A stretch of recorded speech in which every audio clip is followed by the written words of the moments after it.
بسم اللہ الرحمن الرحیم۔ السلام علیکم ورحمۃ اللہ وبرکاتہ۔ تو دوستو، آج میں آپ کو ایک بہت ہی خوبصورت واقعہ سنانے جا رہا ہوں۔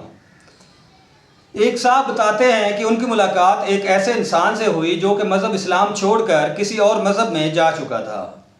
جب اس سے مذہب اسلام چھوڑنے کی وجہ پوچھی گئی تو اس نے بہت ہی فخر سے بتانا شروع کیا۔ اس نے کہا کہ میں ایک امام مسجد تھا۔ ایک دن میں نے بغیر وضو ہی جماعت کرا دی، لیکن مجھے کچھ بھی نہیں ہوا۔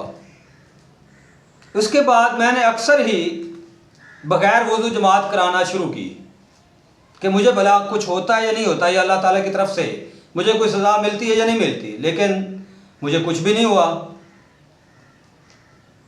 اس کے بعد وہ کہتے ہیں کہ میں نے بے شمار قسم کے گناہ کرنے شروع کر دیے، یہ سوچ کر کہ مجھے کچھ اللہ تعالیٰ کی طرف سے سزا ملتی ہے یا نہیں ملتی، لیکن مجھے کچھ بھی نہیں ہوا۔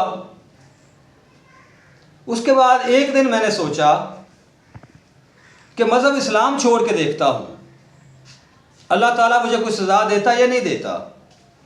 تو کیا ہوا، میں نے مذہب اسلام چھوڑ دیا، لیکن دیکھو مجھے کچھ بھی نہیں ہوا اور نہ ہی مجھے کوئی اللہ تعالیٰ کی طرف سے سزا ملی ہے۔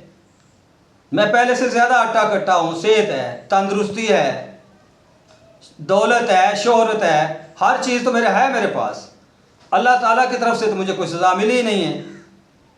وہ صاحب بتاتے ہیں کہ میں جو کافی دیر سے اس کی یہ باتیں سن رہا تھا، میں نے اس مولوی صاحب کو بازو سے پکڑا اور جھنجھوڑ کر کہا کہ میرے بھائی، آپ کیا سمجھتے ہیں اللہ تعالیٰ کی طرف سے آپ کو کوئی سزا ہی نہیں ملی؟